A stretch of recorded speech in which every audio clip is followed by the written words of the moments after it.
Hey everyone, Bob here, Overland Citrus. So this video is going to be a rant and rave. This is kind of part 2 of the 4x4 Sprinter van breakdown from the auxiliary alternator. So it was under warranty, so I figured I'm not going to do it myself, I'll just bring it to the dealer. So I had it towed to the dealership, and I do have an RV towing service that I purchased when I bought the RV at General RV in Tampa. I called them, they said no problem, we'll tow it. So I figured, well, no cost for the labor to do the alternator, no cost for the tow, I might as well do that. So I call them like on a Friday, and the towing service says, okay, we'll call you. I said, my appointment's Monday morning. They said, well, we'll pick it up about 8:30 on Monday morning. They never call back, so come Sunday, I call a local tow service. And I said, hell with it, I'm going to pay for it. So I paid for it.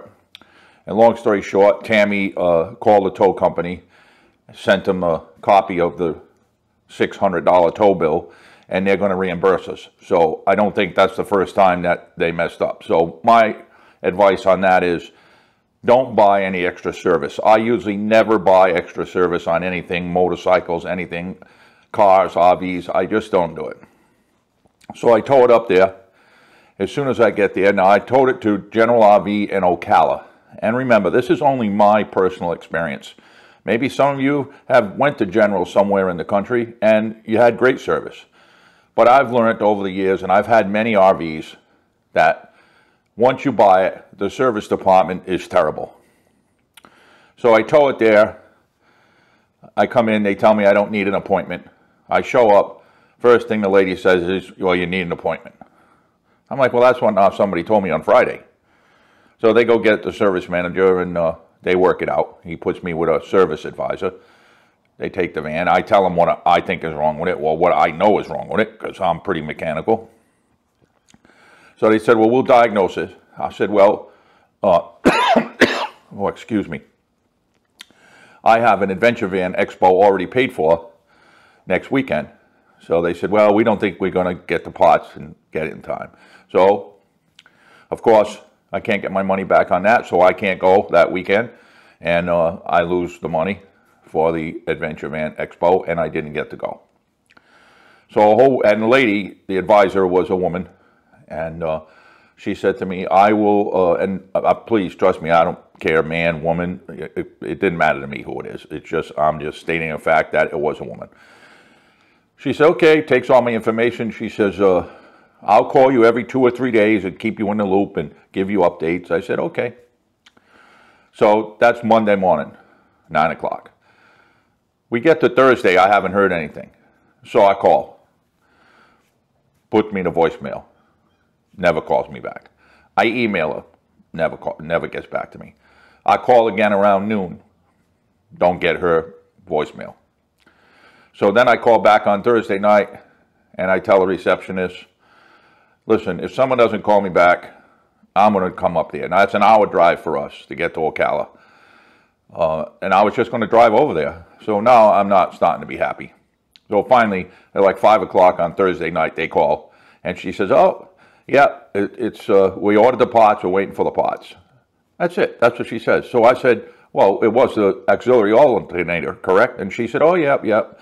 You know, she don't elaborate on anything, like we ordered the belt, we got everything you need. So I said, okay. She says, well, I won't know when the parts are coming in until next week. So we go into the second week, and I don't hear anything. Monday, Tuesday, Wednesday.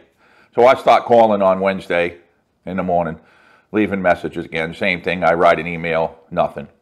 So in the meantime, someone reached out to me on my YouTube channel and told me about this Facebook group with 1,400 or 1,700 members that have the same exact 4x4 Sprinter build that I have.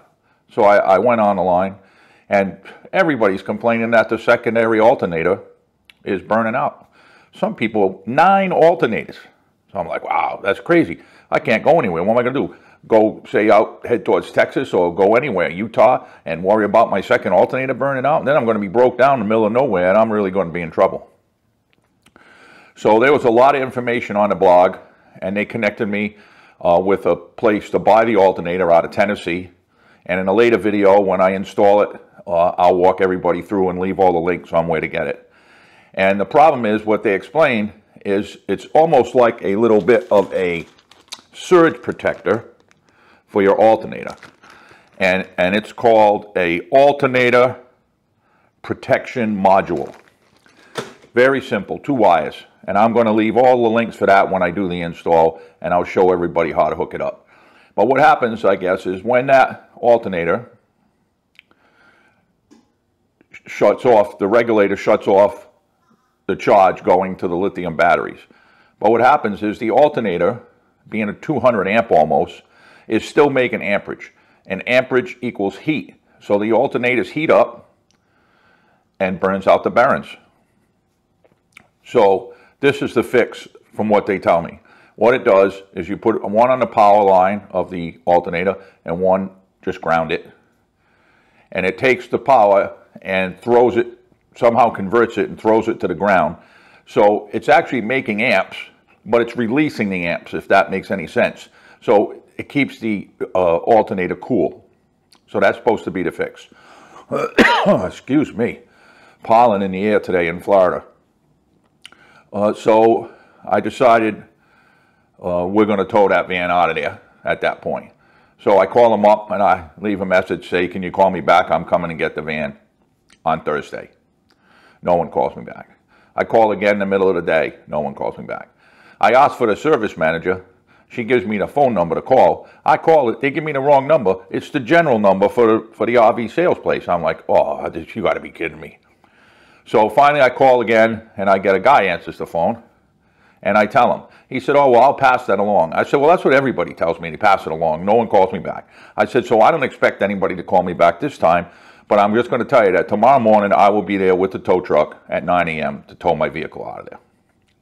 So call the tow company, go up there, 9 o'clock. I figured I'm going to be nice and calm, and I'm not going to say anything to anybody. I'm just going to get my van, and I'm going to get out of there. So sure enough, they come out. He don't say a word to service manager. He brings the tow truck driver down to the van. They load it up. Tow truck driver comes out with it. I said, okay, I'll meet you back at the house. And I sign a tablet saying I took the van. But when I got home, I did notice, well, when it got home on the tow truck, that it had 2 stickers on it, one in the back, one in the front, that said warranty with my name. I'm thinking, when it's a warranty job, it doesn't take priority. So it was there 2 weeks. They did nothing. And then when I signed the tablet, the service manager says to me, would you like me to still order the parts for you? So what do you mean still order the parts? So they didn't even have them. So this was going to turn into a 3 or 4 week repair for an alternator. Now what if you are someone that lives in your van full time? I don't live in my van full time. I have a home. But I would feel really bad for somebody. What are you supposed to do? Live in a hotel at that cost and rent a car? I mean, it's just crazy. So it's an easy fix. It's right on the bottom. And if anybody has a Mercedes Sprinter van with an auxiliary alternator and have been underneath, you know it's hanging right there. It's 2 bolts, 2 wires, and it's done. It's out. So I ordered the alternator, and I ordered the belt. They actually had the belt at the local O'Reilly's. A friend of mine works there, and they actually have it for Mercedes Sprinters with the extra alternator. So if anybody out there ever needs a serpentine belt and they have a Mercedes Sprinter van with an auxiliary alternator, you can get the belt. They don't keep it in stock. It takes 1 day to get it, but you can get it at O'Reilly's for like $44. And I'm going to leave all the part numbers on everything, like I said, when we actually do the job. So my advice to everybody is, do not go to General RV in Ocala for service. Now, I can't say anything else about any other general service department, but it was a terrible experience. 2 weeks, I missed the gig, and I could have had that van done. It's about, I'm going to say it's going to be about 45 minutes to take it out and put the new one in. And that's laying on the ground, not even on a lift. So do not go to General RV. My advice is, I wouldn't even buy one from them anymore. But I didn't have any problem with the sales. It was great. But like I said, every single RV that I've ever bought, the sales experience was above and beyond the Call of Duty. You know, they'll buy you food. They'll give you, you know, if you go to Lazy Days in Tampa, Florida, it's huge. They got their own kitchen and restaurant. And they give you a free meal, a slip for any free meal you want while you're there. So because they want you to buy. I get it. But when it comes to service, I had an RV that broke down. Short story. It was at the dealership for 4 months waiting for an Allison transmission pot. It's just crazy. It really is crazy. So that's my story. So beware out there if you're going to go to service at an RV dealer. To me, altogether, maybe the alternator and the belt and his module is going to be about $700. And I could have had it fixed already for $700. And me personally, I can do that. I could eat the bill and put it in myself and still have the vehicle to use every day because I drive it every day. And it would have been a lot easier. So now I'm 2 tows in, $1,200 plus the alternator. But I was told that if you replace the alternator yourself and you call Thor and you give them a copy of the bill, they will reimburse you for the warranty. So I'm getting reimbursed for 1 tow so far. And then I'm going to cancel the tow company that I have from the RV dealer. And they're going to give me most of that money back. They're going to prorate it. So I might get another $600 or $700 from there. So that'll cover all the tows. And then I'm going to call Thor, which has always been very good to me. They send parts to my house over the years. They've done it for the Sprinter van. They sent me a new screen door. They sent me a new cassette toilet. And I just do the work myself. So I'm pretty sure they're going to reimburse me. So it's going to take a little while, but all in all, I think I'm going to end up breaking even and not costing anything except for a hell of a lot of aggravation. So that's it. I'm sorry I'm ranting and raving.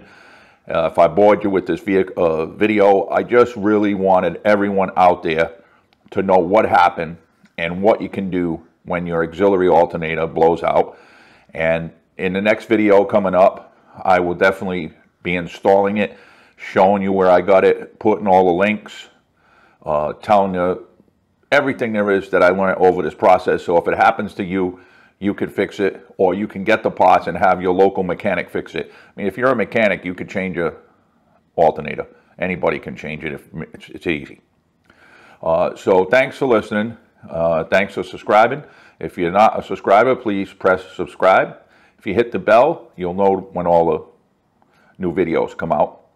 And again, I'm going to leave this video at saying, do not go to General RV in Ocala, Florida for service.